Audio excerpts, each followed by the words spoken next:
Tick tock, time to rock. Good evening, good morning, good afternoon to everyone who's watching from all over the world.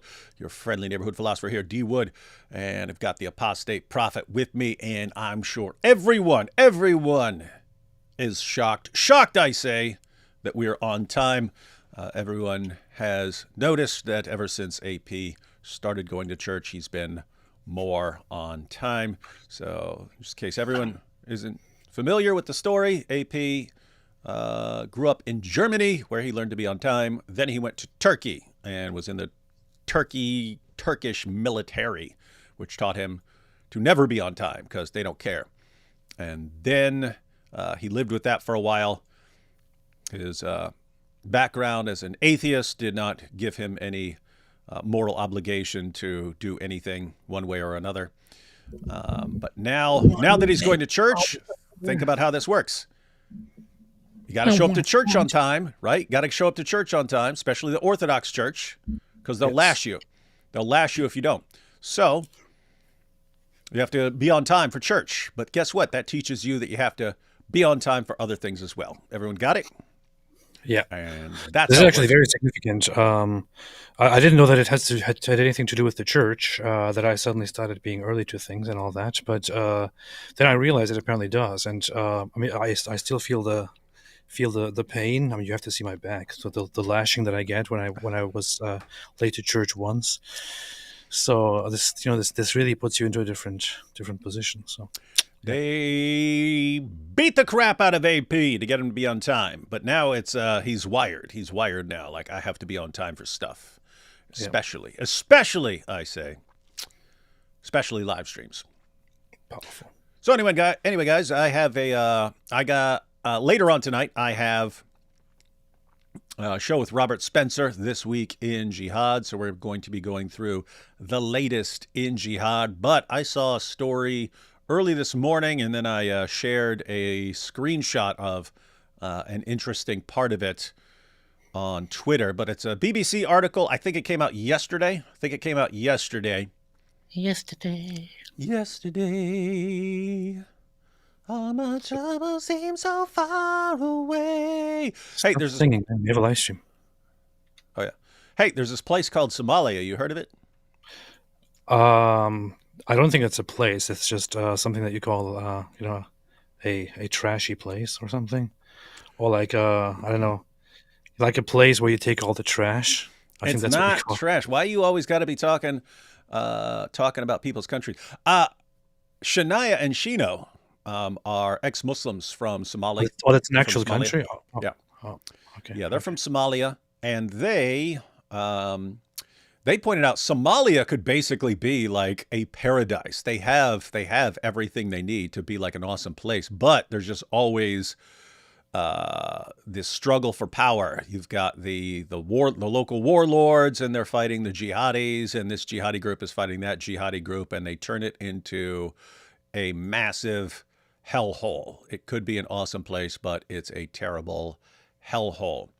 And one of the problems with Somalia, one of the main problems with Somalia is, unless it is changed, there is no minimum age for marriage. And they have a problem. They have a problem making any sort of changes to that law, because whenever they try to come up with a minimum age. By the way, could you check that out real quick? I remember from years ago, Somalia had no minimum age for marriage, but I don't know if that has to be specific. changed since then. There are two Somalias. Which one are we talking about? Somalia or Somaliland? Or? Somali. If I say United States, I don't mean United States land, which would be a different country. If I say Ireland, I don't mean Ireland land. I mean Ireland. So anyway, Somalia. What do you think? I could have looked it up 9 times by myself right now. I just Googled it and I couldn't find the results. Couldn't find it? Hang on. Look it up again. It seems that there is a huge child marriage problem. Okay, it doesn't have a mandated legal minimum age. In March 2024, a constitutional amendment lowered the age of maturity from 18 to 15, potentially increasing the risk of child marriages. In August, a bill was introduced in Parliament that would allow marriage at puberty, potentially legalizing marriage for children as young as 10. Gosh. So there seems to be no lowest age for marriage, just a vague definition of maturity and readiness and all that. So that's it. Well, that actually seems to be in line with some of the schools of Islamic jurisprudence, where they would just give some vague definitions. It wouldn't be as young as possible, which that's the view you get from the Quran. The view you'd get from the Quran is there are no limitations according to the Quran. In the Hadith, you do have, like, Muhammad hijab will apply the harm principle and things like that. Try to say, okay, you shouldn't harm someone, but we look at how that was interpreted by the schools of Islamic jurisprudence, and it's basically you're not going to crush the girl. And so they would talk about her having a little bit of weight on her or something like that, where you're not actually going to crush her. And then, of course, the issue of not making the two holes into one hole. Pretty creepy stuff, but it sounds like something along those lines if they're just giving some sort of vague concept of maturity, but no actual minimum age. But here's the thing, it's hard to, it'll be hard for them to ever make a minimum age, because Somalia is kind of a different place from lots of other places. Lots of other places in the Muslim world that came up with minimum ages, that was because they were influenced by Western nations that put pressure on them to make that.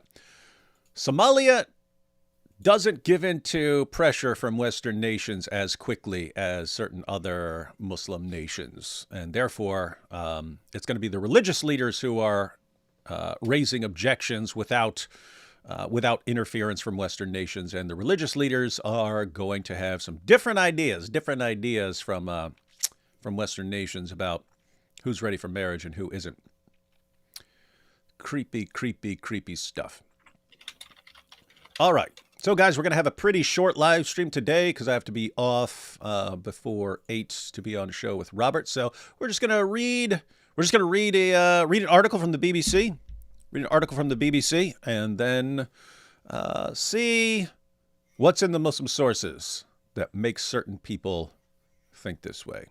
Can you imagine you're a little Somali girl and then some pirate comes to you and says, "Look at me. I am your husband now." Oh, pretty messed up, man. That would suck. But that sort of thing does happen. That sort of thing does happen. And happens pretty frequently, man. Happens pretty frequently in various parts of the Muslim world. You got Nigeria, Somalia, Pakistan, all over. All over. All right, let me get this article pulled up. We're going to check out this article. And it includes a couple interesting things, but let's go ahead and check it out. All right, here we go. Everyone see this? Outrage in Somalia after man says he married missing 8-year-old. You got this? Outrage. Now we're going to read this, and you're going to find out why it should be confusing that there's outrage. So if you think, why would there be outrage? Just based on the title, it could be because he married an 8-year-old, or because the girl is missing somehow, and that may play a role in this story. You got this so far? So let's find out why there's this outrage in Somalia, according to the BBC, who says there's outrage, so you know you can trust it. Outrage has spread in Somalia after an 8-year-old girl who had been missing for 6 months. Wow, this girl's missing for 6 months. Was found living with a man who said he was her husband. So girl's missing for 6 months. They find her, and she's living with a guy who says, "What are you talking about? This is my wife." The girl was reported missing by her family in the semi-autonomous region of Puntland last September. Months later, it emerged the girl's father had consented for her to be married to an adult named Sheikh Mahmoud. You got this? Her family reported her missing. "Where is our daughter? Our daughter is missing. She's lost." Everyone goes into panic mode. We have to find this girl. We have to find her and rescue her. Then it eventually comes out the girl's father had consented for her to be married. So apparently he didn't inform his wife or the rest of the family. We're giving this girl to a guy named Sheikh Mahmoud. But it was so here's the thing. If she'd been kidnapped as a child bride or something like that, you could say, okay, there'd be outrage, and it wouldn't have to do with the age of marriage in Islam or anything like that. It would just be you married a girl that you kidnapped. That would be a problem. That happens quite a bit in the Muslim world, but it's usually Christians or Hindus or something like that that are being kidnapped and taken. Taking a Muslim girl, that would be a different story. But turns out, nope. The father said, "Hey, you take my 8-year-old daughter." What did he get in return? I wonder. Don't know. Don't see it here. Security forces, so down at the bottom, security forces surrounded the man's house last week and forced they way. Come on, BBC. Security forces surrounded the man's house last week and forced they way. And they forced their way in. Yeah, I know. What is this, like BBC Ebonics? They forced their way. They forced their way in after he locked himself in a room with the girl. So police surround the house and he locks himself in a room with the girl, 8-year-old girl. But they force their way in. Everyone got this so far? All right. The incident has sparked anger. The incident has sparked anger on social media. What for? It was okay. Consent was given. Her father consented. He didn't inform the rest of the family and pretended that the girl had been kidnapped. It's actually kind of messed up, right? So it sounds like he gave away his daughter to a dude, probably in exchange for money. Didn't bother to tell his wife. Then his wife's like, "Where's our daughter? Where's our daughter?" And he didn't want to tell her. He didn't want to tell her, "Hey, I don't know. Yeah, I gave her. Yep. Oh, no, I have no idea what happened. No idea." She's like, "Call the cops." But by that time, he's too deep into the lie, so he can't like. Okay, I gave her. He's like, "Oh yeah, let's find her. Let's call the cops." And so then the police get involved, and then months of searching. This guy keeps his mouth shut that he gave his daughter to this dude, and just pretends we have no idea. Did she run away? Was she kidnapped? No way of knowing. Meanwhile, he knows who he gave his daughter to. Wild stuff. The incident has sparked anger on social media and public protests in Somalia's capital, Mogadishu. It has also prompted fresh debates about child protection laws, as currently there is no minimum legal age for marriage. As currently there is no minimum legal age for marriage. What's more shocking than the tragedy itself are the allegations of abduction and the fact that her family had no knowledge of her whereabouts for months. Well, her dad did, but the rest of the family, no, because he kept that to himself. Fadumo Ahmed, chairperson of leading rights group, the Somali Women Vision Organization, told the BBC, "We trust the responsible institutions to take the right and necessary legal action."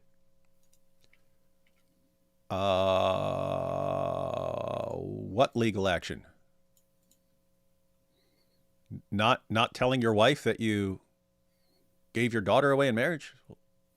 Like, there's no minimum age, so the guy can legally marry her. The father gave consent. I don't even know what the necessary legal action would be here. But anyway. To ban Islam, maybe? Well. I mean, that would be a good legal action. That would be a good legal action. Or to just say, you know what? Who cares about Muhammad? That dude is weird and creepy. Let's go ahead and make a minimum age law. Got to do it. Okay, so some sort of legal action. No idea what that is. According to the 8-year-old's uncle, she was taken from her home in the city of Bosaso last September by a female relative.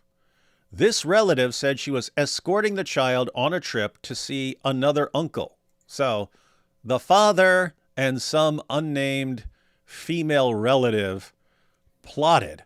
Isn't this creepy? It almost sounds like the guy knows that his wife is not going to consent to giving away their 8-year-old, and he's just like, okay, I can't tell her. We'll make it look like a kidnapping so that she freaks out and has no idea where her daughter is. I'm actually kind of surprised, I guess positively surprised that at least in this case the woman is not a complete slave nut job or something. Yeah, so yeah, if the guy's basically hiding it from his wife, then sounds like the woman is not just blindly going along with her husband and so on. So that's good. Um, so according to the 8-year-old's towards the top now, according to the 8-year-old's uncle, she was taken from her home in the city of Bosaso last September by a female relative. This relative said she was escorting the child on a trip to see another uncle.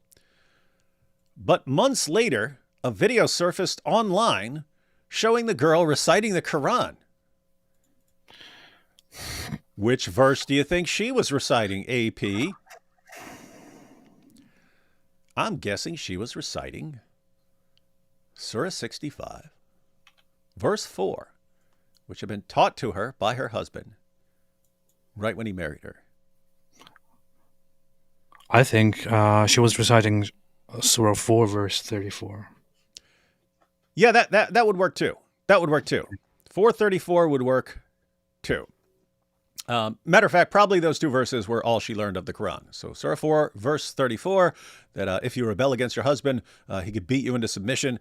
And Surah 65, 4, which talks about marrying, having sex with, and divorcing girls all before they've reached the age of puberty, which is why there's no minimum age for marriage in Somalia to this day. So a video surfaced online. So someone's checking TikTok and finds a girl reciting the Quran or something. They find hey, this is our daughter. We've been looking for her. But here she is in this video reciting the Quran, which someone posted to social media somewhere. And then the family says, okay, let's track down this account and find out who's posting video of our daughter. That's so messed up, man. It's extremely messed up. Her family subsequently launched a search for the child. It is unclear why they did not do this sooner. Well, it sounds like they were searching for... Oh, I guess they mean before the video surfaced? Yeah, I don't know. Pretty weird. They discovered she was in the Carmo area living with Sheikh Mahmoud. I wonder if that's a name or if he's a sheikh. I don't know, because sheikh can also be a name. He's probably just a sheikh. What did you say? He's probably a sheikh. Probably a sheikh. He's oh, yeah. Shaking it. Yep. That's why he had her reciting the Quran. Sheikh Mahmoud initially said he was solely teaching the girl the Quran. So, hey, what are you doing? Because remember, they surround the place. He locks himself in a room with the girl. They force their way in. And they're like, hey, what you doing with this 8-year-old in here? And he insists, I've just been teaching her the Quran and posting videos online. And they're like, are you sure that's all you were doing? And he's like, okay, I was doing something else. Yes, we all know. But after legal complaints were filed, he changed his statement, saying he had married the girl with her father's consent. When asked by the BBC, oh, here we go. Look at this. You ready for this, AP? Yes. Because this is where it gets real. When asked, let me put this up at the top. Here we go. When asked by the BBC, this is the important part, ladies and gentlemen. When asked by the BBC how he justified marrying an 8-year-old, how could you do such a thing, even though it's legal? When asked by the BBC, but it's the BBC asking him. When asked by the BBC how he justified marrying an 8-year-old, Sheikh Mahmoud said that the traditions of Islam's Prophet Muhammad, along with that of the Shafi'i school of thought, allowed child marriage. AP, is he correct about the traditions of Islam? Bing, bing, bing. Yes, he's correct. But is he correct about the Shafi'i school of thought? Yes, he's correct. Oh, so he's correct. He's correct that it's the Shafi'i school of thought, but it's not just that. So this guy is correct as far as his justification goes. There could be other justifications in the Muslim sources, but hey, I'm doing what Muhammad did. And we are under the Shafi'i school of thought here, and that says it's fine. Well, guess what? So do the other schools. Do the other schools. You have to get to some modern imaginary school that's made up in the 21st century to find something All the else. 4 schools say it is fine. And if, in fact, they say if she's 9, it is fine. Yep. If she's younger than 9 and you see signs of maturity, it may be fine, and so on. Yeah, it Or depends it on actually whether it's fine. traditionally says, even if she doesn't show signs of maturity, if you're not going to break her permanently, it's fine. That's basically what Islam says. And we've seen this over and over again from people like Daniel Hakikachu and so on. Pretty creepy stuff. But it is interesting. Hey, so you get this BBC reporter. How in the name of common sense can you justify having sex with an 8-year-old? You sick freak. Where'd you get that idea? You lunatic? Muhammad? Oh, well, I'm starting to sound like an Islamophobe, so I'll just keep my mouth shut. Let's see. And by the way, guys, the point of this is beliefs matter, and who you accept as a prophet matters.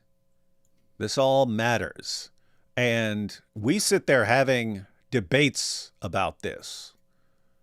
We actually have debates about whether this is okay. Inspiring Philosophy debated Daniel Hakikachu on child marriage.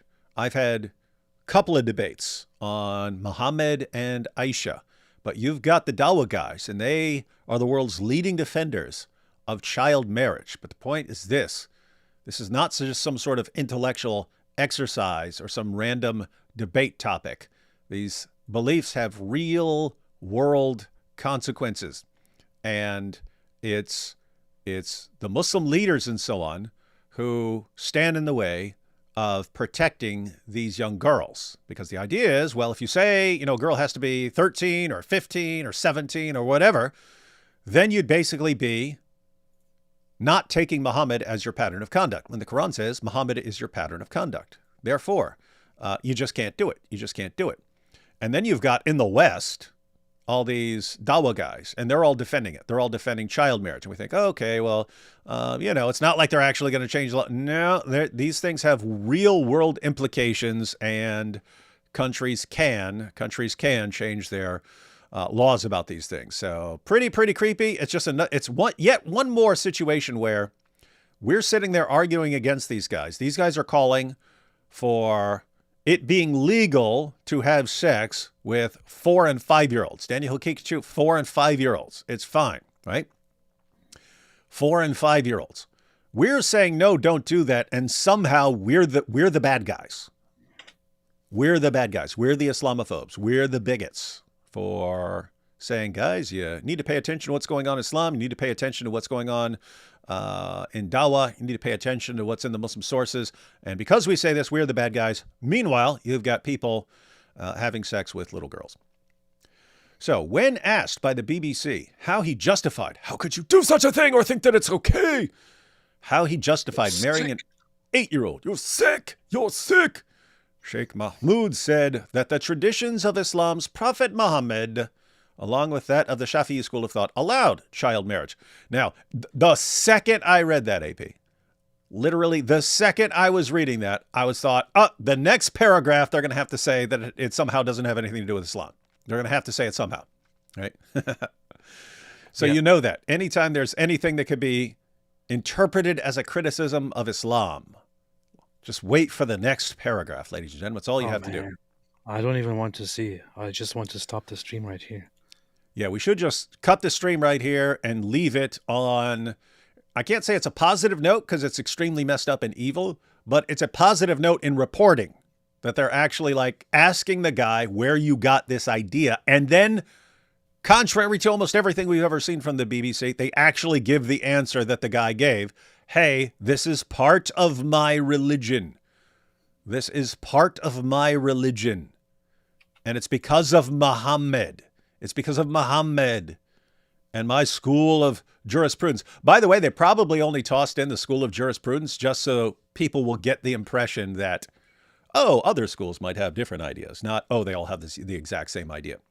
It might just be a radical, extreme interpretation of Islam. Yes. Otherwise, Islam is a religion of peace, and it doesn't end of reason. Of Yes, course, well, it wouldn't have such things. Oh, no, no, no. Yes, the problem is not Islam. The problem is just the Shafi'i school of thought that influenced this guy. Stupid Shafi, it's their fault. It's not Islam. Their fault, but everyone else is fine and great. So, next paragraph, right after this guy points out, I got this from Muhammad, guys. I didn't make this up. I got this directly from Muhammad. After the BBC questioned his reasoning, what reasoning? He's stating a fact. After the BBC questioned his reasoning, citing opposition from numerous Somali Islamic scholars. What is their opposition? Tell us what the opposition is. Tell us how you would argue against this from Islam, from an Islamic perspective. Now, once a country makes some sort of minimum age law, you can say, well, it's just the law. It's the law. We made the law. But if you have no minimum age for marriage, then if you're a Muslim, what are you going by? You're going by Muhammad's example. So what are the Islamic scholars, the Somali Islamic scholars, going to say that would make this wrong? He had the consent of the father, and he married her. She's 8. He is following the example of Muhammad. How could you possibly condemn this? And I would be surprised. So you basically got two possibilities. One, the reporter's making this up. Oh, there are all these scholars who say that it's wrong. Or that the scholars are basically lying to the BBC reporter going, oh, yes, you're shocked by that? You're shocked? Are people going to be surprised by this in the UK and wherever they read this? Are people going to be surprised? Oh, yeah, then just say, yeah, we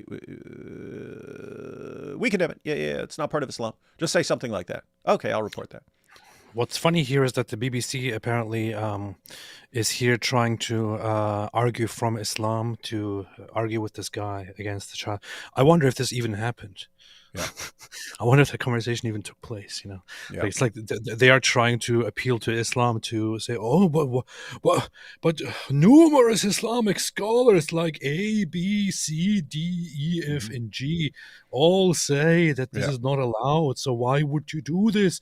And he's like, no, I stick to my extreme interpretation of Islam, which is why I will never. I mean, that probably didn't happen. Yeah, of course not.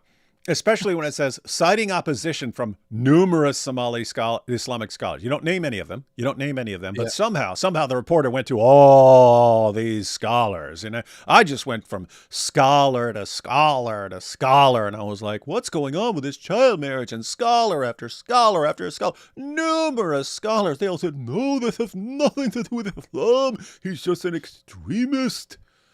In fact, just for this, I spent several years in Somalia to talk to numerous scholars to get their opinions on this, which is why this is a delayed report, because I wanted to go to all the scholars.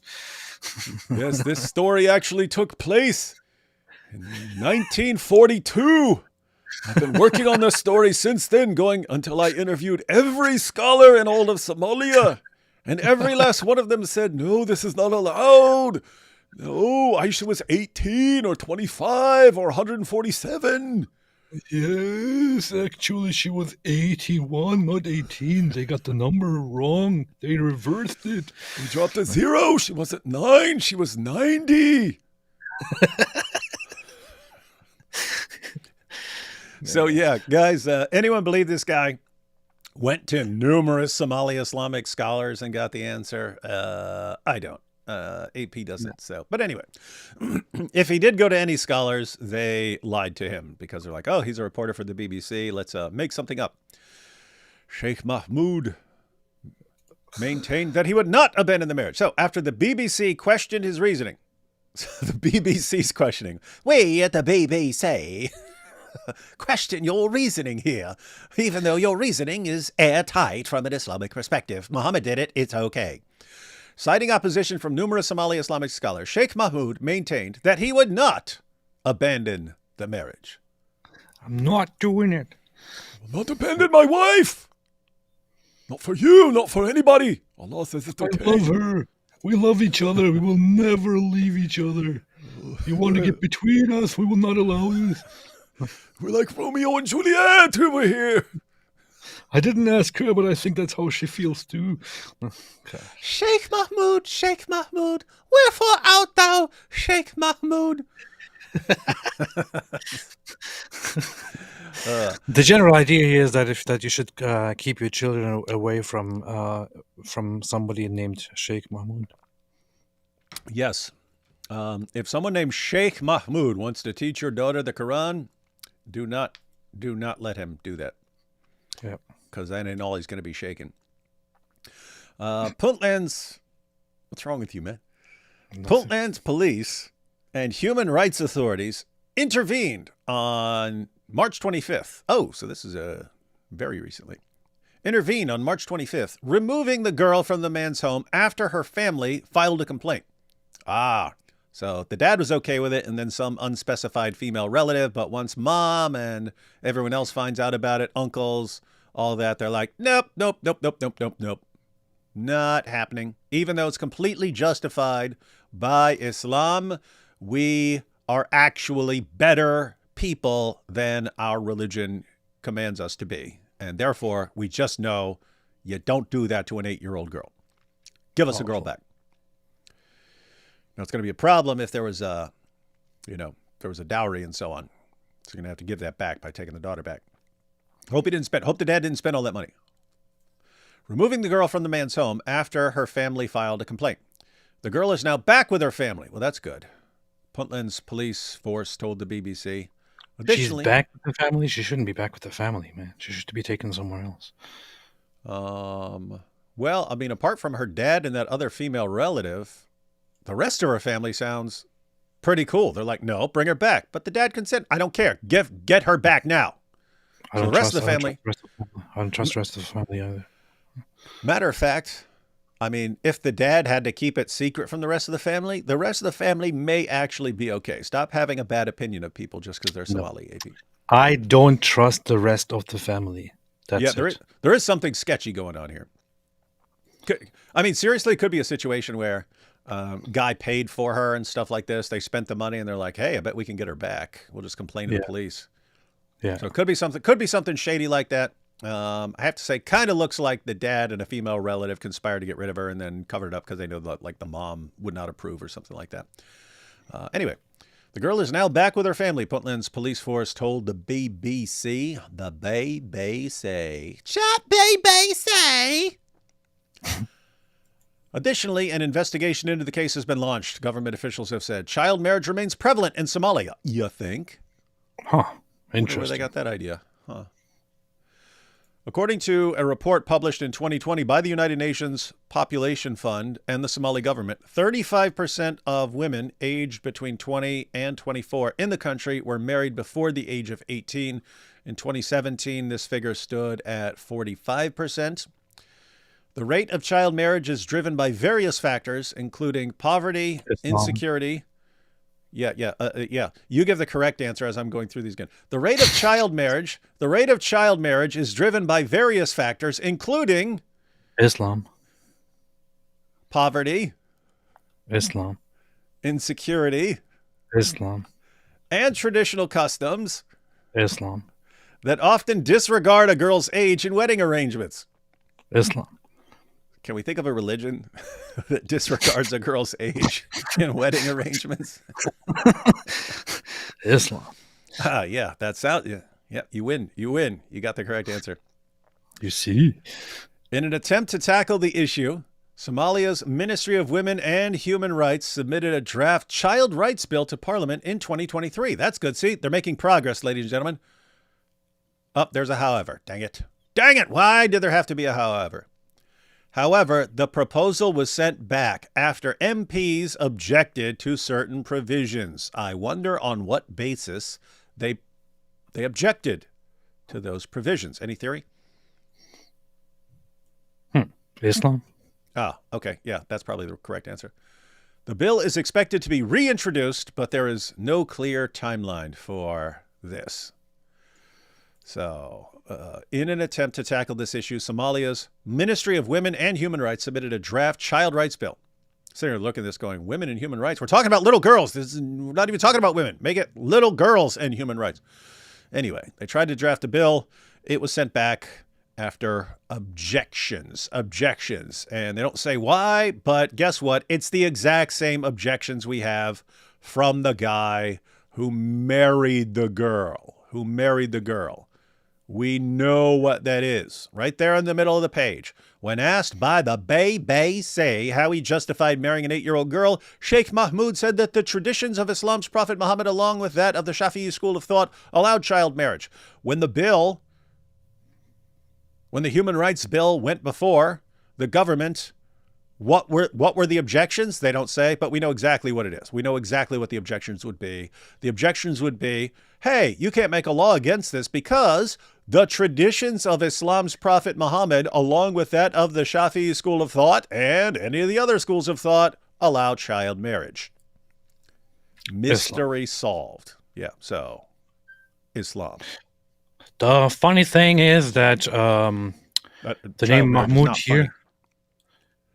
Well, sometimes it can be, but the name Mahmoud here is basically a different form of the name Muhammad. It is derived from the same meaning, and is just another way of naming your child, because you don't want to name every child Muhammad, so you name one of them at least Mahmoud sometimes. So it's very much about Muhammad here.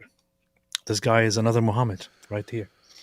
Doing exactly what Muhammad taught, doing exactly what all the Dawah guys keep defending. He's doing exactly what all the Dawah guys keep defending. And we're sitting there trying to show people why they need to take a stand against this stuff. What does everyone in any position of power or authority in the West say? Oh, no, that's Islamophobic. You're so bigoted. You're so racist. Oh my gosh. Let's look at a couple clips real quick. So here's Ali Dawah. Saying that if his daughter got her first period by the age of 9, he would tell her she's ready to be married. And I have to say, as repulsive as this is, Ali Dawah is a much better person than his religion calls him to be. So much like the family that wanted their daughter back. Let's see. You asked me, would I allow my daughter to get married at 9? I'm saying the analogy is wrong, because our teachers teach us the woman has to be sexually, mentally, and physically ready. That means if my daughter wants to menstruation, let me finish. If my daughter reached the age of menstruation at 9 years old, I would say you are ready. You are ready to get married. You're ready to get married. Got that? So first of all this, guys, you hear it all the time. In Islam, a girl has to be mentally, emotionally, physically mature. Where are you getting that? Where? You ain't getting that from the Quran. And you ain't getting that from the Hadith. So where are you getting it from? Not from your sources. So yeah, welcome to Fantasyland. But even then, I mean, I wish they actually took that seriously, because if you said mentally, emotionally, and physically ready, prepared, you wouldn't say, well, as soon as a girl gets her first period, she's ready. You wouldn't. That's a step in development. She's still in the process of maturing. That's part of the process. That is one step in her development. Puberty is a process that takes years. It takes a long time for a girl's hips and birth canal and so on to widen. Also, while girls are young, their bodies are still, if they're still growing, their bodies are still using the nutrients they're taking in to build their own bodies. And then you put a child in them, and this has to divert resources from building their bodies to building the child's body and so on. So all kinds of problems, all sorts of health problems arise from getting a girl pregnant before she is fully grown and so on. But in Ali Dawah's mind, old enough to bleed, old enough to breed. And again, as revolting as that is, he's massively better than what his religion actually says, because It doesn't say. You could be completely prepubescent. Let's check out another clip real quick. Just so everyone knows, we're not making this stuff up. Here's Muhammad Hijab. He's talking about what the Quran says. If you go just with the Quran, it's very clear. You can have sex with a girl before puberty. He points out, if you just go with the Quran, you can have sex with a 5-year-old according to the Quran. To be clear, Muhammad Hijab, at least officially, does not believe that it's okay to have sex with just a random 5-year-old. He believes you have to check girls to see when it's safe so that you won't really harm them or something like that. And although he did imply that he would be attracted to a little girl that has wide hips. Yeah, he was talking about a 13-year-old. Like, what if she got wide hips and she got this big round thing and shaking it in your face? Like, what you gonna do? Of course you have to hit that. Oh, this is just thinking about it makes my mouth water. What a bunch of sick creeps, man! And it's all the Dawah guys. Which Dawah guy's not like this anymore? Wild. Anyway, so just to be clear, he is not saying you can have sex with a 5-year-old. He's saying, according to the Quran, you could. It's halal according to the Quran. But once you factor in Muhammad's harm principle, which he wasn't even talking about little girls there or anything, but he just said, don't harm, and hijab. Oh, okay, don't harm. So don't have sex with a 5-year-old, and unless she's ready. But he is clear on what the Quran says about this issue for everyone who denies it. If you look just at the Quran, you will get the indication that you can have sexual intercourse with a 5-year-old. The reason why it's haram to have sexual intercourse with a 5-year-old is not found in the Quran at all. Not found in the Quran at all. If you just read the Quran, it is halal. It would be halal to have sexual intercourse with a 5-year-old. According to the Quran, it is halal. It's permissible to have sex with a 5-year-old. It's not D. Wood saying this, is not the Apostate Prophet saying, although we would agree, according to the Quran, that is perfectly acceptable. But this is Muhammad Hijab, one of the most popular da'is in history. Sheikh Mahmoud Hijab. Sheikh Mahmoud Hijab, saying it's perfectly acceptable according to the Quran. In Surah Al-Talaq, chapter 65, verse 4, Allah subhanahu wa ta'ala tells us who you can divorce and who you cannot divorce. And then he says, وَاللَّائِ لَمْ يَحِدْنَ وَاللَّائِ لَمْ يَحِدْنَ, and the ones who had never been pubescent before. And by the way, this is very important, yeah? It is. I want all Muslims to be aware of this. The reason, and I want all non-Muslims to be aware of it too. I want all Muslims. I agree, because lots of Muslims would have a problem with this, and they don't know it. So every time that I listen to this, I find it fascinating that he finds it very important that Muslims everywhere are aware of this. Yeah, everyone needs to know. According to the Quran, you can bang a 5-year-old. So if you don't like that, you have to agree with me and go to this harm principle and listen to this. What's crazy is all these girls sitting there. Like, look at that chick in the white in the middle. And some of them I recall looking a little concerned at various spots in the longer video. But Muhammad Hijab wants all these young girls to know they're basically too old by now. why we don't have sexual intercourse with 5-year-olds. Back it up. Yeah? We don't want to. I want all Muslims to be aware of this. There we go. The reason why we don't have sexual intercourse with 5-year-olds and 6-year-olds and 7-year-olds or whatever is not because of puberty. Nothing to do with it. Wait a minute, what did you say? Hey, what'd you say? It's not because of puberty, because that verse in the Quran actually says lam yahid. They never had puberty before. You can't go around that. Can't go around that. The Quran doesn't say. Did you catch that, guys? You cannot go around the fact. We're talking to you, Ali Dawa.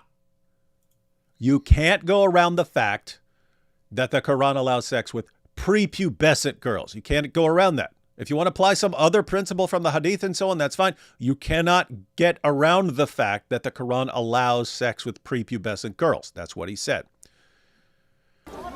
Doesn't say anywhere in the Quran that the woman has to be pubescent. I dare you to find one verse in the Triple Quran dog dare you. where it says you're not allowed to marry someone based on harm, or you're not allowed to have sexual intercourse based on harm, Chapter and verse. or you're not allowed to marry someone based on puberty. So if you're on Quran alone, you're allowed to have sexual intercourse with 5-year-olds. Get me one verse in the Quran which says the woman has to be pubescent. No, One verse. I want one verse in the Quran from the beginning of the book to the end of the book which says that she has to be progressive. I've just said that. So okay, so that makes it halal from your perspective. No, it doesn't. From your perspective, it's halal. You know, in the Quran it says حُرِّمَتْ عَلَيْكُمْ أُمَّهَاتُكُم. It says you're not allowed to marry your mum. It says you're not allowed to marry your sister, your auntie. Where does it say you're not allowed to marry a prepubescent? Got this? And guys, you know, he's got a bunch of Quran-only Muslims around him. And if these guys were aware of a verse that ruled this out and said, no, you can't have sex with a prepubescent girl, would be a good time to bring it up, but they can't. So we'll let hijab give us the conclusion. What's the takeaway? I'm looking for one verse that you can say, you pinpoint it and say this is where it says no such verse. Prepubescent marriage or whatever is not allowed. So if you're Quran alone, you're steered towards pedophilia, and a severe type of pedophilia. Did you catch that, guys? If you're Quran alone, if you just take the Quran and say, this is my guidance in life, he says you're steered towards a severe type of pedophilia. This is not me. I mean, just imagine this. If I said, hey guys, if you just read the Quran, you'll be steered towards a severe type of pedophilia, I would be blasted for that. How dare you, you Islamophobe, what a bigot, what a racist, how could you say such a thing? He's shouting it at Speaker's Corner. If we just go with the Quran, the only thing the Quran says is, yes, you can have sex with prepubescent girls. So fine for him to say it. Let me back up. Whatever is not allowed. So if you're Quran alone, you're steered towards pedophilia, and a severe type of pedophilia. Severe type. A wife abuse, a severe type of wife abuse. You know what's funny is he added severe type of pedophilia. Why? Because even if you go with the hadith, the hadith are steering you towards pedophilia. The hadiths are saying you're totally fine being a pedophile. That's fine according to the hadith and the Quran. So he has to clarify and say, okay, well, it'd be a severe type. We're all pedophiles, but I'm just saying this is a severe type of pedophilia. You know? Yeah, of course, we're pedophiles here. We all support this, but you know, we don't want to be severe pedophiles. That's crossing the line. You know, a little bit pedophile is good, but you know, a lot of pedophiles severe. Maybe even a lot of pedophiles. Let's not be extremist pedophiles. Let's not be extreme pedophiles. Let's be moderate pedophiles. We want to be moderate pedophile. Muhammad Hijab, defender of moderate pedophilia. And then we have Daniel Hakikachu, the promoter of severe pedophilia. Oh boy. All right. So let's go ahead and check out Daniel Hakikachu here. So this is Daniel Hakikachu in his debate with IP. You mentioned the period comes at the end of puberty. Are you saying someone can marry and have sex with someone prior to getting their period? So according to Islamic law, when the body is fully formed because of puberty, the period comes at Tanner stage 4, which is the end of puberty. So yes, when there are signs of physical maturity, then it becomes permissible for the husband in Islamic law to have marital relationships or consummate the relation with his bride. And this is the example of the Prophet, peace be upon him, who married 6. Before the age of menarche. Peace be upon him. Before the period. Okay. Islamic. Before their period. You know what precocious puberty is? Yes, I do. Okay, what is it? It means starting puberty unusually early, like beyond averages. Is there anything in Islam that prevents you from, a man marrying a 5-year-old that started precocious puberty? No, marriage can happen, you can arrange a marriage even as an infant, but that doesn't mean that sex is allowed. But could a man have a marriage to a 5-year-old consummated if she started precocious puberty? If she starts showing signs of physical maturity, then yes, that's permissible, as I stated. That's what about age 4? If there are signs 3. So this is something that becomes biologically impossible because precocious puberty, I have a study that shows it goes as early as 11 months. He was about to say there are no cases before at the age of 3 or earlier, and IP, nope, 11 months. All right, well, I love that that's something that so quick about this. Yeah, he is. He's a beast. Parents would not. The thing about Islamic marriage is that parents are involved at these ages, and when you look at the marriage of the. Did you catch that? Parents are involved. Yeah. What if the dad gives away the daughter? And in the story we just read, she was an 8-year-old. What if she was 6? What if she was 5? What if she was 3? What if she was 11 months? The only requirement Daniel is giving is some sort of signs of maturity, which in the Muslim sources you don't need puberty for that. But if they're in this discussion going with puberty as a sign, great. You have what's called precocious puberty, and that can start as early as 11 months. meaning you're talking about a baby, but the baby has a medical condition and goes through puberty way earlier than normal. And so that was his condition. And so now he brings in parental consent as the other condition. So some sort of sign of maturity and parental consent. Well, what if the parent says, okay, 11 months old, I don't know, my local scholar says as long as there are signs of maturity and she's an 11-month-old and she's gone through precocious puberty, so it's fine. What then? There's nothing else. There's nothing else. And he doesn't want any sort of laws that prevent this from happening. So anyway, guys, that's Daniel Hakikachu. Wanted to point out, you've got some of the world's leading Dawa guys. They're all defending this sort of thing. And you see the results. The results are a dad can give away his 8-year-old and mom's a better person and doesn't want that to happen. If there are signs, it is done, yes. And you will, we'll be watching. We'll be watching. Hey, that's We'll be funny. watching. We'll be watching. We'll be watching your child, Brian. I just thought of combining those two clips. Daniel Hakikachu and Ali Dawa. Pretty witty. Pretty witty. If there are signs, then yes, it is done. Yes. And we, we'll be watching. We'll be watching. All right, let's take these super chats, and then we're just going to take a look at the Muslim sources because these guys are saying it's from the Muslim sources. That's what Sheikh Mahmoud said. Now, who is anyone to question the great Sheikh Mahmoud but the BBC? What a bunch of clowns, man. They had to make it sound like he's just making this up or he's just some weirdo from some weird school of thought. They had to make him sound like a weirdo and up all the sheikhs. So many sheikhs, so many Muslim scholars in Somalia told us, no, this guy's completely wrong. We can't mention one of them by name. We can't mention anyone. They all asked not to be named. Yeah. There's so many, though. So many of them. They didn't want to be named because they don't want to get called out by Sheikh Mahmoud. They're scared. They're all scared of Sheikh Mahmoud. Oh, boy, what is this religion, man? All right, so we're going to check out the sources just to see who's right, the BBC or Sheikh Mahmoud. You guys can decide now, make your predictions, who's right according to the Muslim sources. Bully McGuire says, AP sold me free candy from his van. Pretty cool. I didn't know he had a van. Don't tell it anyone. Don't tell anyone about this, man. I grew up Reformed.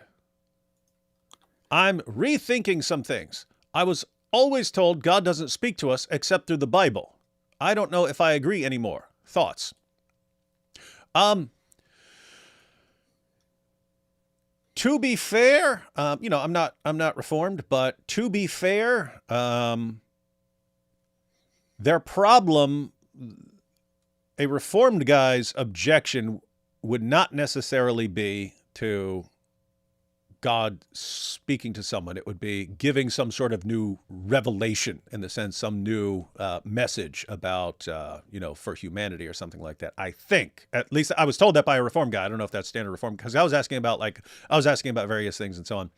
And he's like, no, God could do this. It's just, you can't be bringing new revelation or something like that. That would be a problem. But again, we'd have to ask a Reform guy. As far as God not speaking to people, that would be strange to say that God can't do that or something like that. And I can think of passages where they're getting it from, like, God spoke to us by the prophets and, finally spoke to us through his son and so on. And, but even that wouldn't make sense as far as, like the son would be the end, because God continued, he spoke to Paul and so on. Apart from that, if you're just going to make it a rule that God can't speak to anyone after the apostles, I'd have to say, where are you getting that from? So I know there is some difference of opinion within the Reformed. Whatever is the official position of someone who's saying that after the time of the apostles, God could not speak to someone, I'd have to say chapter and verse. And if they're sola scriptura, they shouldn't be saying things unless they've got it from the scripture. So anyway, the point is, I don't know what scripture you'd base that on. Sola scriptura. You know what's funny?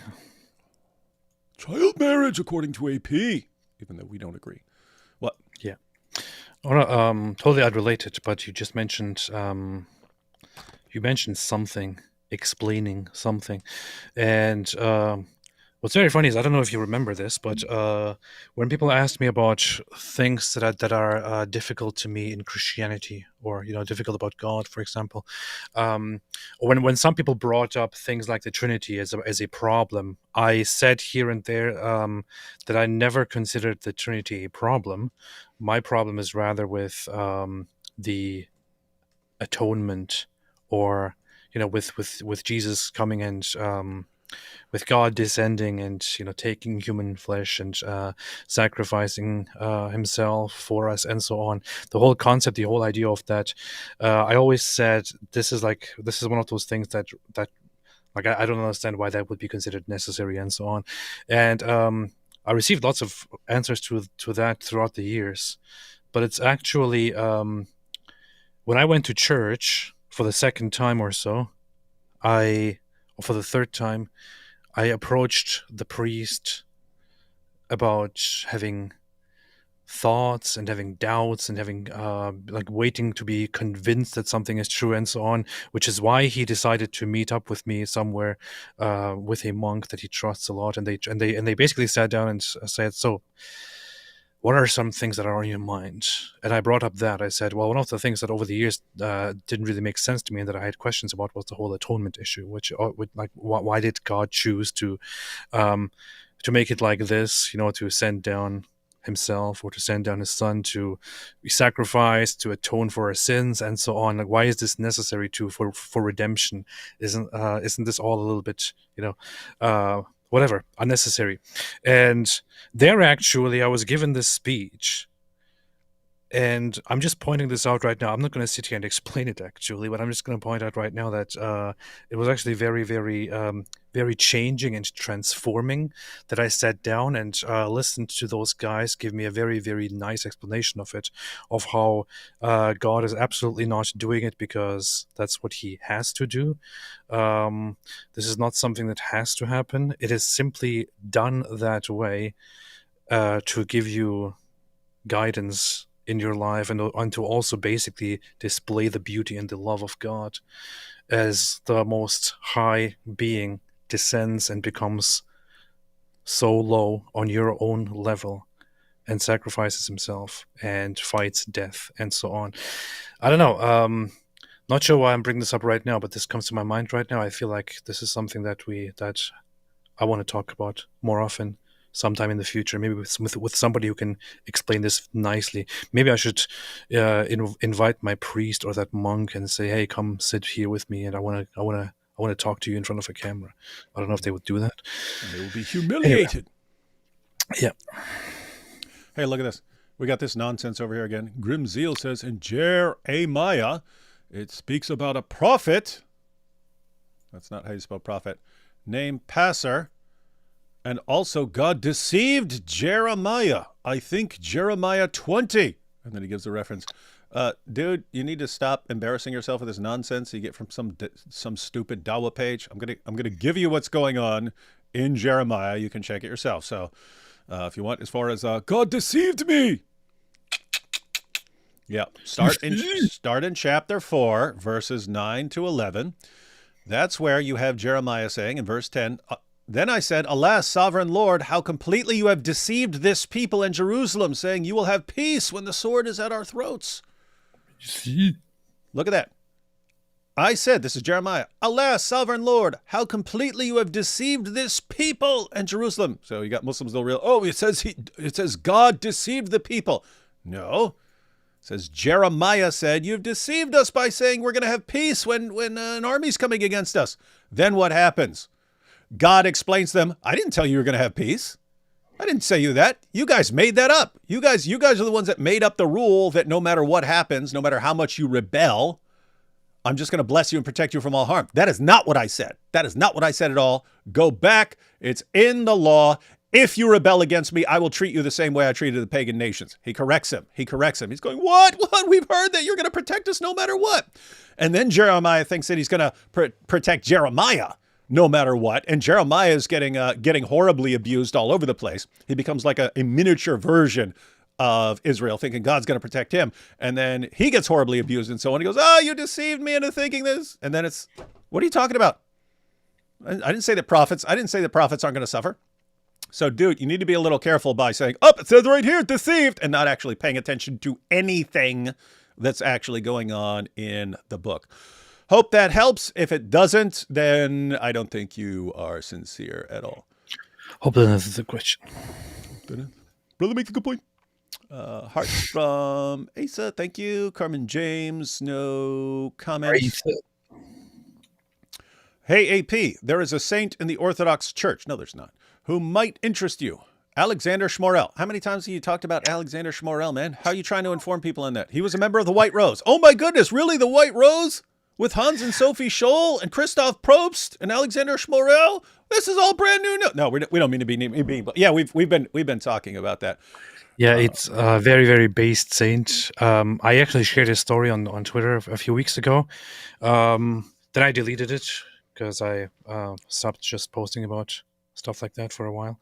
But then I just recently, I think yesterday, retweeted something from the channel Harmony, which is an Orthodox Christian channel.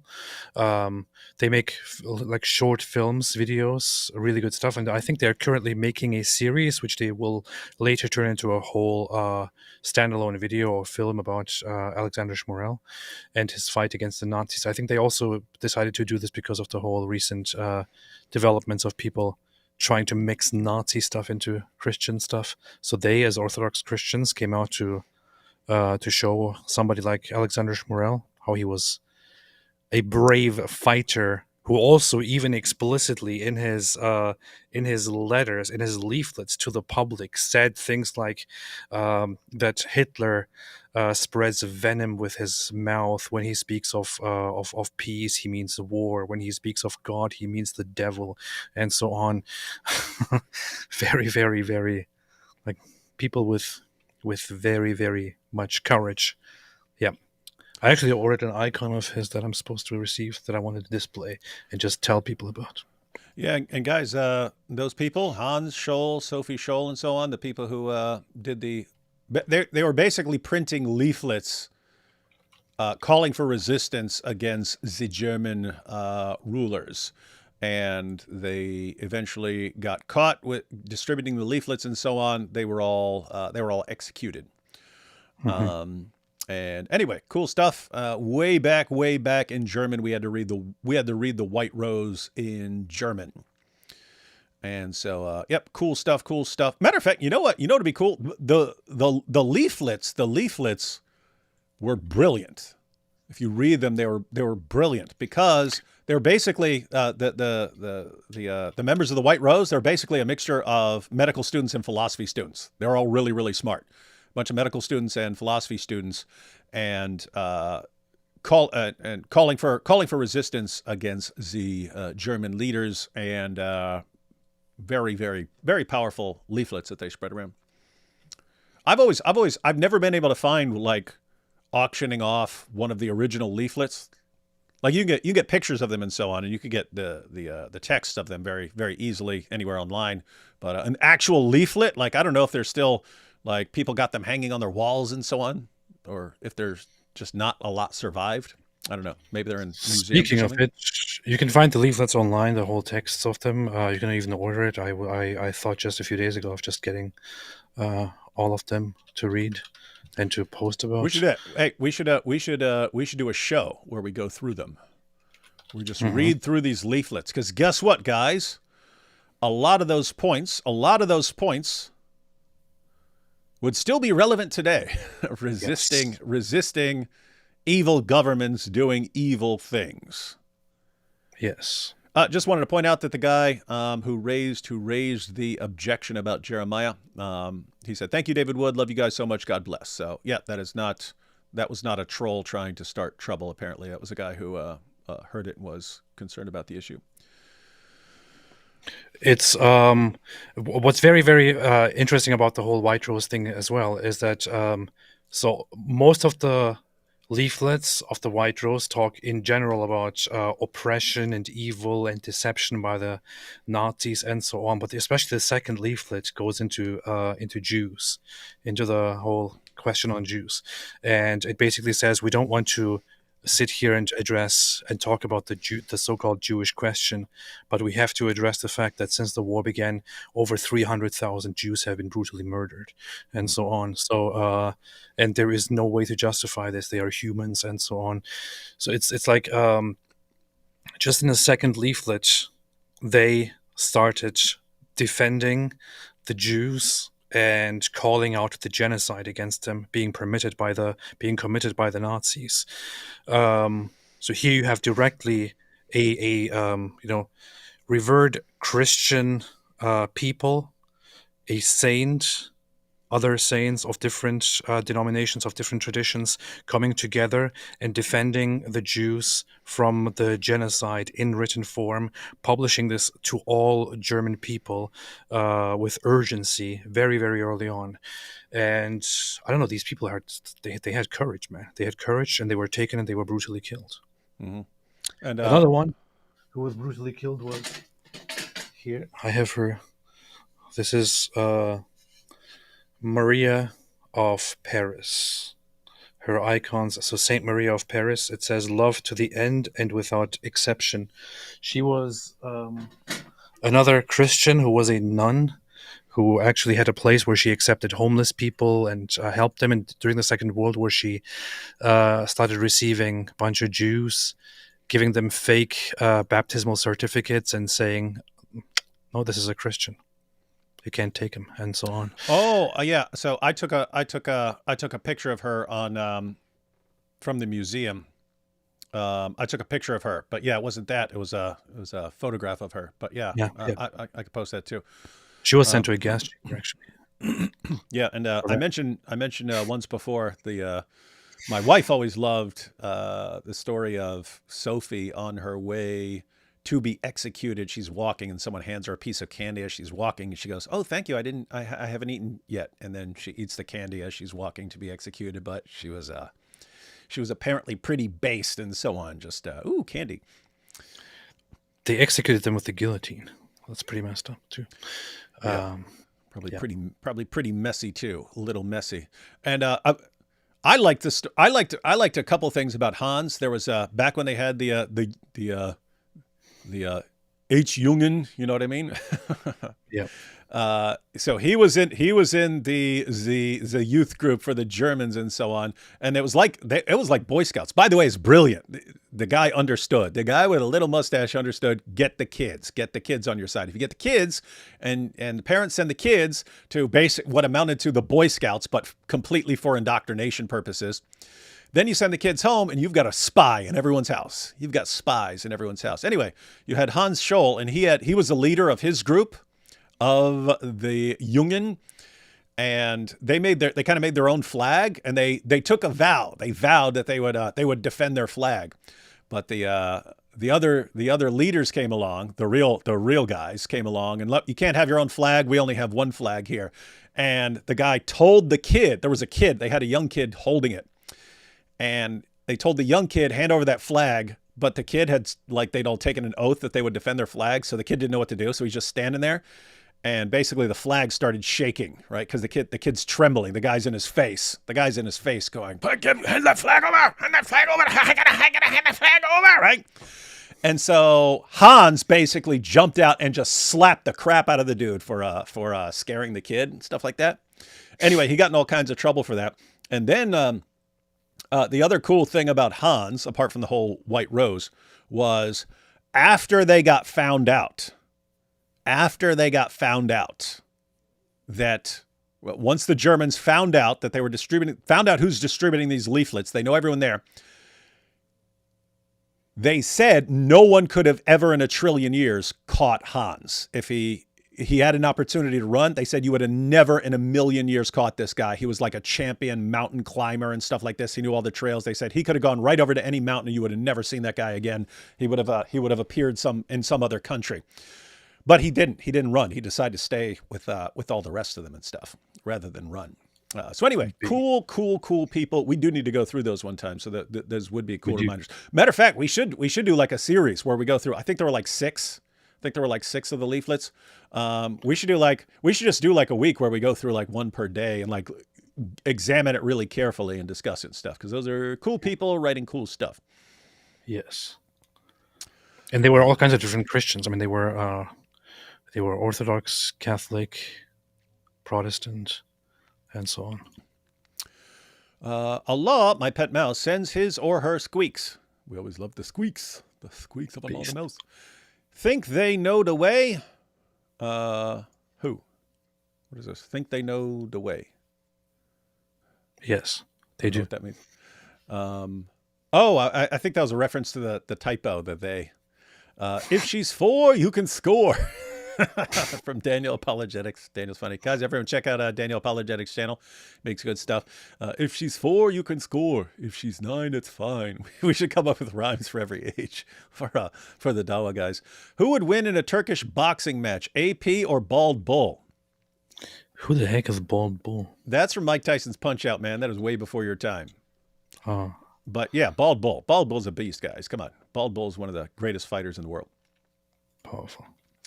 AP, please do Arab voice. It makes me laugh. Also, why haven't you converted to the one true faith yet? Jim Bob Randy's Southern Baptist Church. Good point. That's, yeah. I don't know why I haven't. Maybe I should have. Yeah, you should have. Maybe I should have done that. Yep. Wallahi. Comes with a free pickup truck. Yeah. Off topic. Have you seen the video circulating of Christian being stoned? Not sure where or when. No, haven't seen that. You familiar with that? I haven't seen. No, haven't seen. I mean, I've seen stoning videos. It's normally like a woman. Don't forget to shake it after you pee. Don't forget to shake Mahmoud after you pee. Dawood and Ape, you need to tone down your Islamophobia. Momo is a trailblazing, trouble-closeted gay who was an orphan and hated at a young age. You owe all Muslims an apology during Pride Month. That is correct. If you put everything we know about Muhammad together, he checks a lot of boxes in the victim on the victim checklist, even though he was a horrible oppressor. Yes. Never forget the golden shower rule. The golden rule. That's funny. we should have that. The golden rule versus Dawa golden shower rule. Yeah. Wait a minute. What did you say? I do love that poem. Wait a minute. What did you say? Ali Dawa Central. Yeah. Pathetic little weaklings, yeah. This just misrepresenting me and my little wife, isn't it? Stop misrepresenting the Quran, yeah? Or we invade your stream, yeah? And we're proud of that, alhamdulillah. Yeah, could you imagine him and his 35 viewers from a live stream trying to invade one of ours? We wouldn't even notice. In fact, they could be trying to invade us right now. We wouldn't even notice. Yeah. How dare you be live at the same time as God Logic? Yes, we do not coordinate live streams very frequently, but we should actually. All the YouTubers should coordinate. Say, okay, if I'm going live at this time, to get to where we're like everyone's basically any time during the day, someone is live somewhere. As a truck driver, my biggest fear is I get in an accident while listening to your stream, and when they bring up my dash cam, you could sleep with a 5-year-old is blaring through my speakers.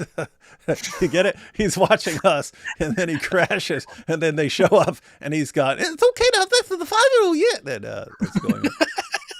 That is good incentive not to get in any accidents. I'm writing a book about a zombie apocalypse. It's meant to explore the problem of evil and suffering. How could faith survive this? Any ideas or advice in general about it? Well, I do like the idea if it's well done. Could have a zombie apocalypse, and that has actually come up in some zombie storylines. I saw some of The Walking Dead, but there was some sort of priest on there who had gotten locked out his congregation or something like this, and so he had to struggle for redemption and something like that. Anyway, the Jumping Dead. Yeah, I would just say make it good, learn the genre, but that could be explored in the Talmudic Ezra Deeths. The Ezra Deeths. It is stated that the Emerald Tablets confirm Ezra is son of God. Ezra worship must spread. The true Injil foremostly. This is all correct. I heard MAGA influencer Blair White jumped on the anti-Semitic bandwagon. Also, we have Carthaginian DNA samples now, and they're close to Ashkenazism. Is that true? Why Blair the heck would she jump into it? That's so ridiculous. Oh yeah, that's the concern. If like it becomes normal, you got Candace, you got the Hodge twins, you got everyone. It's like, Oh, I recently saw somebody else that I always disliked. That I always disliked him. Jump into the whole anti-Israel thing. It's such a grift, man. Who? What's his name? What's his face? What's his face? I'm thinking What's of his someone that I saw recently who jumped into it. Yeah, we're probably thinking of the same person, are we? Well known. Was he popular and then fell from popularity and then? No, he's still kind of popular. Okay. I can't remember his name. Why can't I remember his name, man? Everybody knows who I'm talking I about. was thinking of Milo. I saw Milo saying something. Oh no, Milo has always been a Nazi. He's an outright Nazi. Okay. Steven Crowder. Oh, really? Yeah. That's not surprising though. Yeah, he has always been a grifter, kind of, who just goes with whatever is popular. So it is interesting because like conservatives and stuff, those would normally be guys who are like pro-Israel, but you got the influencers who they're basically competing for attention online, and apparently this is just I don't know. Apparently it's influencing the influencers, so we have to crush them all and humiliate them. Tis very, very funny. It's like this is where just people show their true face, and like being pro-Israel was the default standard thing among the conservative right, for example. But why are you a dispensationalist? And then suddenly, as things change right now, suddenly everyone starts jumping on that whole, oh, I have to say something bad about Israel. I have to say something bad about Jews. Because they didn't read the Schofield Bible. Yes. It is when you see that suddenly people are jumping on that for no reason at all, just because there is a popular crowd that wants to see that kind of stuff.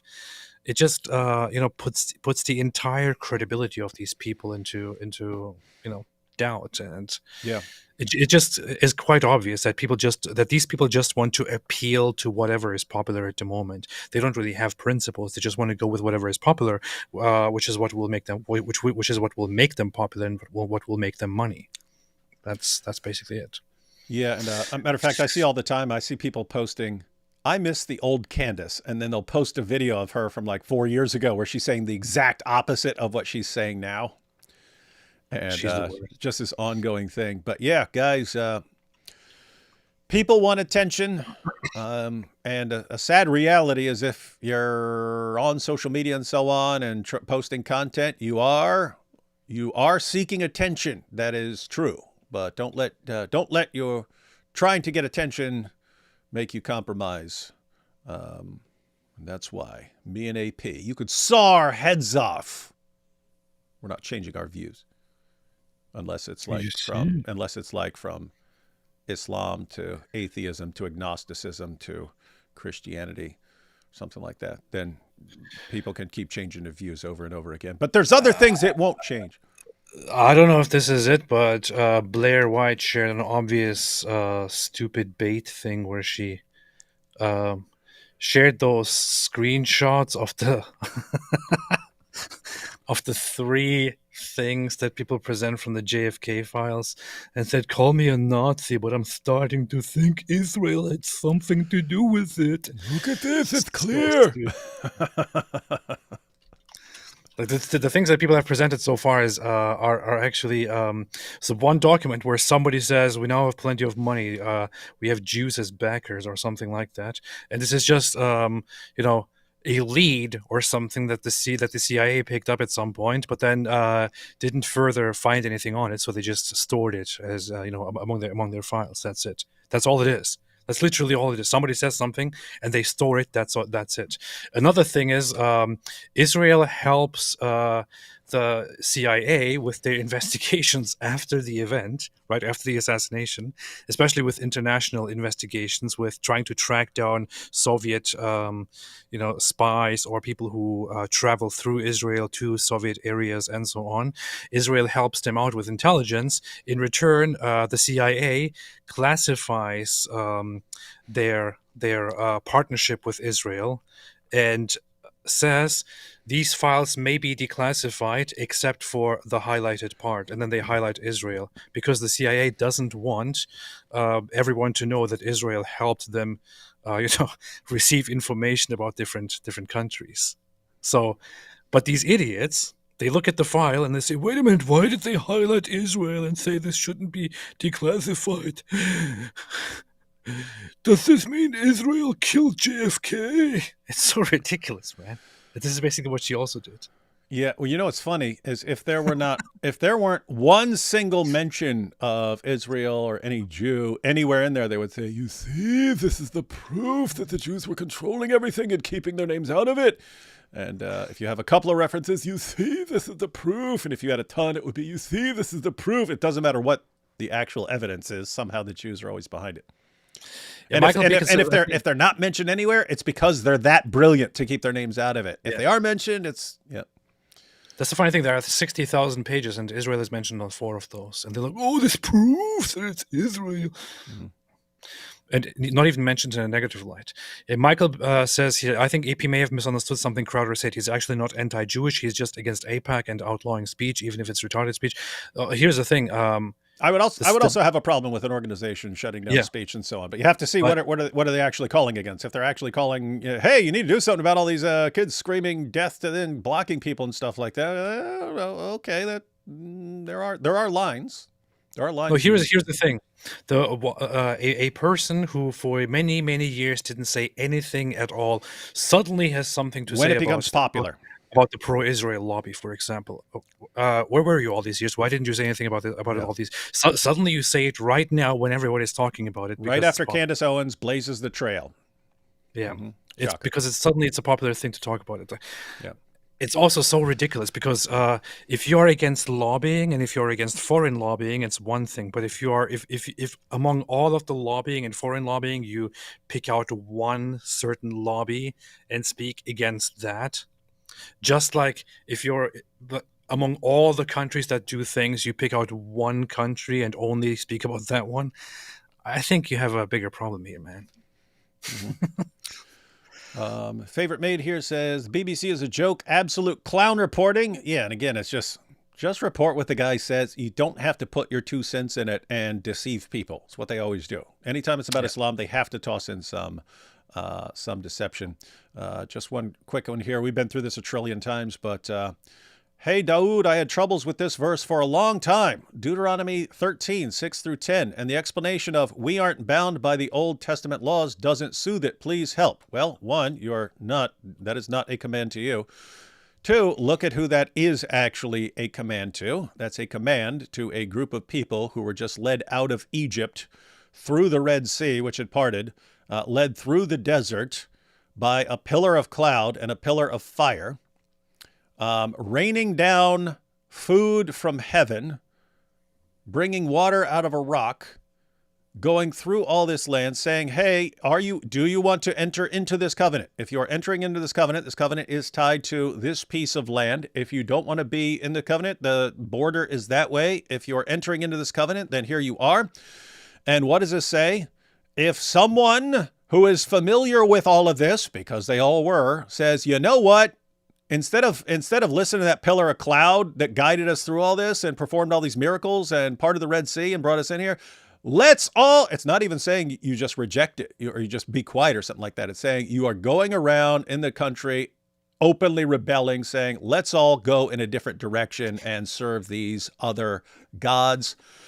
And you're basically asking, well, what's going on? We're not like that. No one here is in that situation. If you turn away from Islam or Christianity or atheism or anything like that, you're in a different situation from God actually being there in a pillar of cloud or a pillar of fire and giving orders. When someone says, hey, that pillar of cloud right there that's giving us these orders and that just took us out of Egypt through the Red Sea into the promised land, we don't need to listen to that anymore. Let's go listen to this. Rock over here. Let's go worship this rock. Everyone, let's all worship this rock. That is a completely different sort of rebellion. That's just completely different kind of rebellion. You are, you know the truth, and you are deliberately going against it and basically saying that, hey, pillar of fire, what are you going to do? It's a different kind of thing. You're not in that situation. But if you have a problem with that, well, okay, you got a problem with it. Nothing I can do.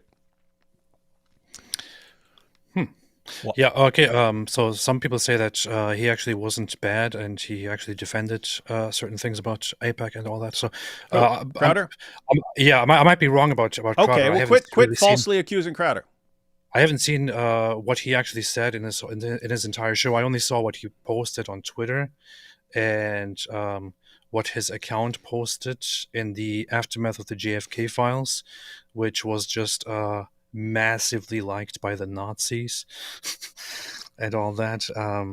I basically just based my opinion on that. So I would have to probably watch his whole speech about that whole stuff. That's what we do. But, yeah. Love from I might be Ohio. mistaken, but- Love from Ohio. Keep up the Lord's work in exposing Momo. Peace be upon him. Jesus saved me from a heroin addiction. The power of God is real. Based. Yes, that is in the realm of the miraculous, because I've seen the impact that has on people close up. Okay, thank you. Wir brauchen mehr Menschen wie die weiße Rose. That's true. Yeah. Any word from Ali Dawa after we Christ is kinged his stream? Haha, so powerful. Apparently, he talked about it briefly on his next live stream or something, and then he actually started saying things like, "And they came here and they started donating" or something. I don't know. I haven't seen it, but people were saying that he actually talked about us. David, I was talking on IG to a Muslim about the Islamic dilemma, and he responded by saying the Quran is the only text that has not been corrupted, the only religious text memorized cover to cover for 1,400 years. One, that would be irrelevant. The Quran affirms the Bible. So if you have a perfectly preserved Quran, it's affirming the inspiration, the preservation, and the authority of the Jewish and Christian scriptures. So if he says those scriptures are corrupt and unreliable, then his book is wrong and cannot be trusted. That's the main point of the Islamic dilemma. And as kind of supplementary, it's not really relevant to the Islamic dilemma what the preservation of the Quran is, but it's all nonsense about the text being perfectly preserved. Trying to preserve the Quran by memory was a disaster. They lost massive amounts of the Quran by trying to preserve it by memory. Hundreds of verses, over 200 verses were lost just from Surah 33, because the only people who had the passages memorized died in battle, and the only copy they had got eaten by Aisha's sheep and so on. In fact, the entire reason for making the Quran into a book was to avoid losing more of it. And even after that, they ended up with all kinds of differences, and Uthman had to burn them all. And even today, they have different Qurans in different parts of the world. So yeah, you'll keep in mind, Ezra, you'll have your work to do, but you just have to take him through that step by step.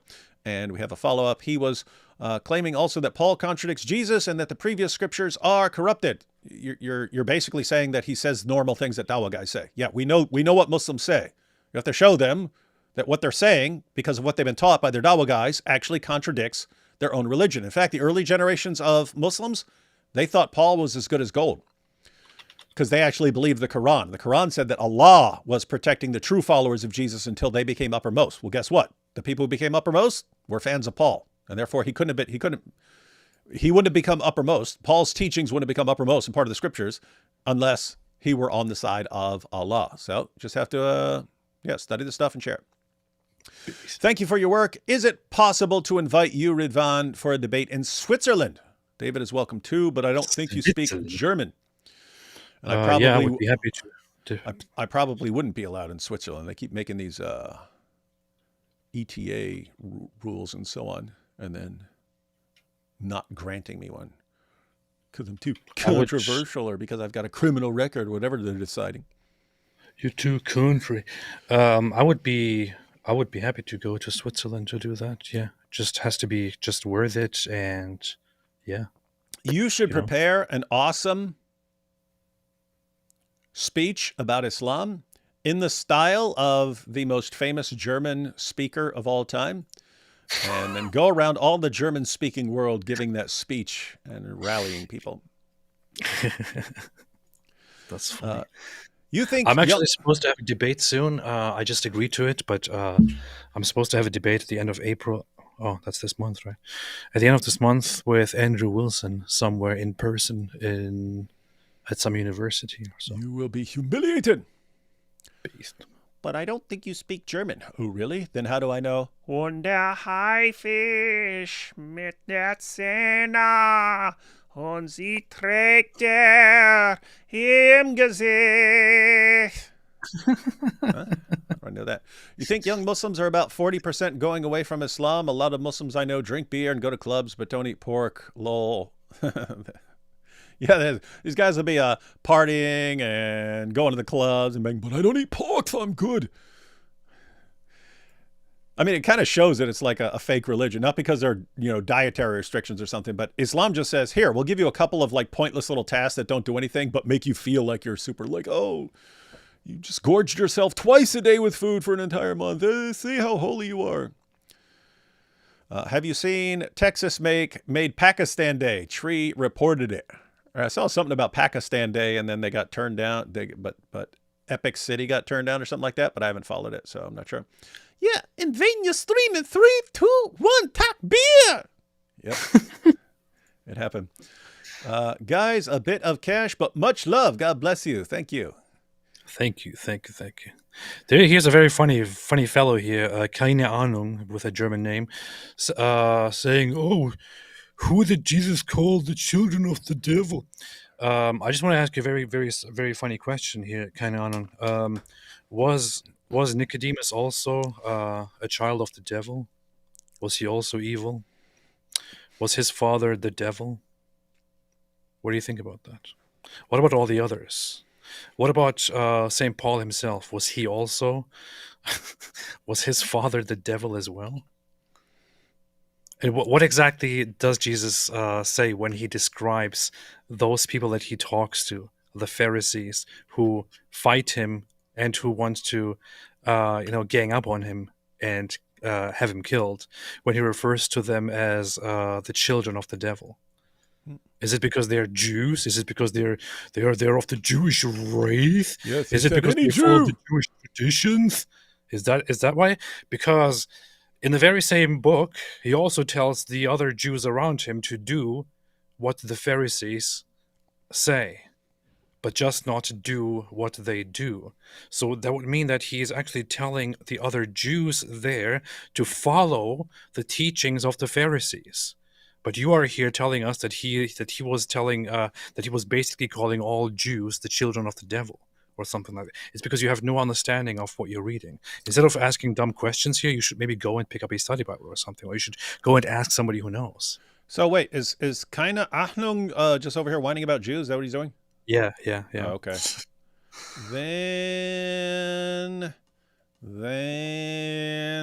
bye, Keine Ahnung. We got better things to do than hear you whine about Jews all day. There's plenty of platforms for that. This ain't one of them. If you actually have anything serious at any point, you can do that when we're doing something about that, but just not interested in the constant distractions of Jews. Kenyan Muslim woman killed Christian couple by poisoning their food after taking her daughter to church. The daughter ate the food and died too. Not familiar with that. And then Ezra, who was asking about his friend in the Islamic dilemma, I responded to him with Surah 5, verse 68. Good. And still said the scriptures are corrupted. You just have to point out, why are you contradicting your God? 568 says Jews and Christians have no ground to stand upon unless we stand upon the Torah, the gospel, and all the revelation that has come to us. Another good one to bring up along these lines, because I don't know, I think it's very clear. Well, what sucks is the rest of the verse isn't clear. It's talking about things that you kind of have to look at commentaries to know what it's talking about. But you have, they love going to Surah 2, verse 79. Go to Surah 2, verse 85. Surah 2, verse 85. That's where Allah talks to the Jews about things they've been doing that go against the Torah and other things that they're doing in accord with the Torah. And Allah says, do you believe in part of the book and not all of it? If you only believe in part of the book, He will punish you in this life and He will send you to hell. So think about this. This is Allah talking about the Jews of Muhammad's time saying, you guys are not allowed to just believe in part of your book. You have to believe in all of it. If you only believe in part of your book, Allah is going to send you to hell. Why is this relevant? Ask your friend whether Jews should believe in all of the Torah that they have or just the parts of it that line up with Islam. Guarantee is going to say just the parts of it that line up with Islam. And then you say, okay, according to your book, you're going to hell for saying that. And anyone who listens to you is going to hell. You can't believe in parts of it. You have to believe in all of it. And so, just keep working at it. Keep bringing up the passages, but always point out you're saying one thing and Allah is saying the exact opposite. Who should we listen to? If Allah says, even if you just go with the verse you brought up, if Allah says we have no ground to stand upon unless we stand upon the Torah and the gospel, and you say don't stand upon those, don't take those books as your foundation, they're corrupt. Who are we supposed to listen to? You, who are telling us don't trust our books, or Allah, who says we have nothing else to go to? We have nothing else we can possibly go to. You see? And then if he says, me, great, you're committing shirk. Got that? Pause. And that's how it's done. But Ezra, we are putting together an entire series going through the Islamic dilemma. We will have. Wait, is this the same Ezra that the Jews say is the son of Allah? That's the what else? What other Ezra is there? Please accept my jizya payment. I am indeed humbled and subdued. Yes, Daniel, you feel yourself humiliated. Do you think JC went to hell when in the grave? You do have ideas about that. Haven't been convinced by that. 2 questions about movies. Have you managed to watch 4 Lions yet? No. But in my defense, I only watch a couple movies a year. And so that would be kind of down on the list. Also, La Haine is one of, or was that a show? No, I forget. I remember looking it up because people were talking about it, but no, I haven't gotten to it. Also, La Haine is one of my favorite movies. How different would a remake look, though? I don't know. I've never seen that. And let's see. D Wood isn't anti-Christian. D Wood isn't anti-Christian with the attempt to divorce the Jewish origin from Christianity, which ultimately leads to quasi-paganism. Most of these people end up unironically trashing Christ and the apostles. Wait, what? David Wood isn't anti-Christian with the attempt to divorce the Jewish origin from Christianity, which ultimately leads to quasi-paganism. Most of these people end up unironically trashing Christ and the apostles. I think what he's trying to say is, David Wood, isn't it anti-Christian? Oh, to attempt to divorce the Jewish origin, to attempt to separate Christianity from its That's exactly what origin. it is. It's also usually pagan and even Gnostic historically. That's basically what it was. The same attempt was made by, if that is what you mean. And the question is not to me. I just want to say something here. The same attempt was made by early Gnostics, by Marcionism, right? It was made by different Gnostics. Was also made by the Nazis. There is a whole book about it. There is whole research about it. The Nazis made the same attempt of trying to separate Christianity from its Jewish origins and trying to make it look like the old scripture or the Old Testament is something that is rejected or that is evil and that is bad, and only the New Testament is now valid and that is the true good book and all that. So there have been some people who try to make it look like that, where the Old Testament is evil and the New Testament is good, and others that accept just the scripture as it is, but try to then separate Jewishness entirely from Jesus. This is what the Nazis did, although they later began to implement actually the attempt to remove the Old Testament from the Bible. They actually started doing that. They actually started spreading Bibles that no longer had the Old Testament, for example. But yeah, go ahead, David. Your answer. Yeah, I would just say you won't understand certain things in Christianity without the Jewish framework. And God did things in a certain way for a reason. So You can't just come along and take something and then say, okay, let's ignore the entire context of this and think it's going to make sense. All right, we got a couple more super chats. I do have to go in a couple minutes because, again, I got to be on Robert Spencer's show. But I did want to respond to the BBC pretending. Well, you got all these scholars, and this guy's just some sort of radical, thinking that you could marry a girl that young. Let's be honest here. We've seen it a million times, ladies and gentlemen. This is Sahih al-Bukhari, 5133. You have the chapter introduction. What's the chapter introduction? Giving one's young children, like an 8-year-old, which is exactly what the dad and the story did, apparently. Giving one's young children in marriage is permissible. Why is that? By virtue of the statement of Allah. It's because of the Quran that we know that giving one's young children in marriage is permissible. And they quote a section of Surah 65, verse 4. And for those who have no monthly courses, no monthly menstrual cycle, i.e. they are immature, and it talks about rules for divorcing them as they're being passed on to the next guy. You know what's funny is just yesterday a guy started arguing, oh, this isn't saying it's okay. It's not saying it's okay. It's just accepting the reality that someone may have done this.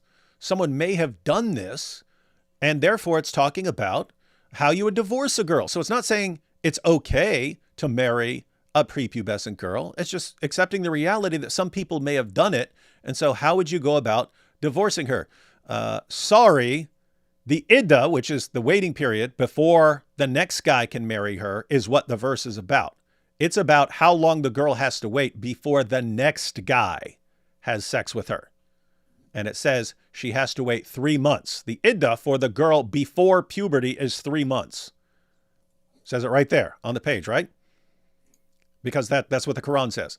The iddah for the girl before puberty is 3 months. In other words, once her first husband, or it could be her second or third or fourth or fifth or sixth, because this is about passing around prepubescent girls, once her current husband divorces her, the next guy in line has to wait 3 months before he has sex with her.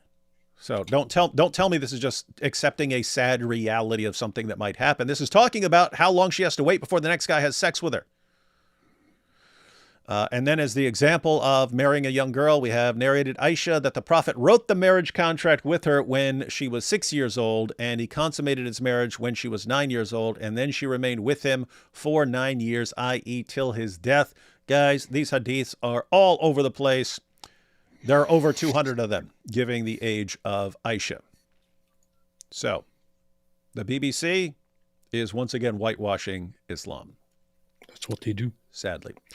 Last couple super chats here. To be fair, as or saying Israel bad, poor Palestinians gives you automatically the KXX and the billion Momos clicks. It's all about the money. Turned out not. Only Jews love money. Yeah, there are some grifts going on. You can have people who really believe these things. You can have sincere Muslims, sincere Dawah guys, and so on. You can have sincere gropers. You can have sincere anti-Semites and so on. But you could also have people who just kind of read the room and say, here are a bunch of gullible people that are easy to manipulate. I want them following me. And then you just start saying stuff. We should do that. You should do that. You should make some sort of fake anti-Semite account and just start saying like the dumbest thing you can possibly say about Jews, and watch how many hundreds of thousands of idiot followers you get just by saying the stupidest stuff you can think of about Jews. There are actually many accounts that became popular after October 7 that are fake accounts where some dude just has an account with an AI profile picture of a woman, and just makes a bunch of anti-Semitic and anti-Israel posts, and rises from no followers to like 50,000 followers. That's how it works. And then eventually ends up changing the profile into something else. That's how it works. Hey, P, saw Matt's response to you on X. Kind of rude if you ask me. Also ironic that he accused you of giving up on evidence and reason when he clearly doesn't care about such things himself. Matt Dillahunty responded to you? Well, he just gave a little response to, because I said that I don't know. It was several weeks ago, I think, And he responded and said snakes are good, because I called some people snakes. And then he said also, interesting that you gave up on evidence and reason. Yes, I didn't respond. It became a religitard. Now we will mock you into coming back to atheism. Sky Daddy. Yeah, with your Sky Daddy. Sky Daddy, Sky Daddy. Yeah, we've heard what the new atheists have to offer, ladies and gentlemen. I know that other people made videos about me. For example, Metaphysician made a video about me. I haven't even watched it. I really don't care. Last year when he made it was, and what is, oh my goodness, I bet AP's all confused about what to do because his wife's a Christian now. Oh, think about the drama, everyone. I'm turning into a drama channel. Let's speculate on the drama behind the scenes. I bet AP is losing his mind. What's he gonna do? Is he gonna beat her into submission like we do? It's pathetic. Drama channel. All of them are like drama channels now, man. Yeah, I don't want to interact. I don't care. Whatever. I don't care. I'm happy. Impact Evangelism on YouTube had a shocking story by an apostate turned Christian in the UK. I recommend it. Powerful. Impact Evangelism. Impact Evangelism. I do the best reporting. BBC. I do the best reporting. Got God Logic and what do you mean there? Powerful. Let's see. Yeah, stop misrepresenting Ali D. I'm totally legal, yeah. Just turned 12. Alhamdulillah. Oh, that's Mrs. Ali Dawa. So that's his wife. That's why it was written. You're supposed to write it on a whiteboard, not in the chat, and then post a picture of the whiteboard. You guys need to watch Terrence Malick's A Hidden Life about the Catholic Franz Jägerstätter, who refused to fight for the Germans' best Christian movie. Yeah, I'm not familiar with that. Is that English or German? Good question. Hey, it's Chloe. Have you guys read The History of Knights Hospitaller Malta by Vartot? He says some funny things about Momo, like he spread his wicked mischief. That is funny. He spread his wicked mischief. That's funny, especially since the Quran says, there are all sorts of penalties for the mischief makers. So it's actually bad if Muhammad's spreading mischief. But that is a funny saying. He spread his wicked mischief. Hey, quit spreading your wicked mischief, AP. Yeah, that's interesting. You should say how long he has to wait so he doesn't get a say. What is that? You should say how long he has to wait. Who has to wait? I don't know. I missed what that was about. Annabelle. All right, last one here. Then we're going to cut out. The Germans would have rewritten the gospel like Marcion and all Gnostic heretics before him if they won. Isn't that true? You've made that point, that they were inventing their own sort of they were in the process of it. version. They were actually, unfortunately, there were quite a few people in the clergy in Germany that they convinced and that they were that gave in basically to power and influence and their reasoning, who were collaborating with the Nazis to work on changing the church and changing the Bible. The Nazis created this whole thing. So Hitler was anti-Christian. He hated Christianity. We know this from all his inner circle.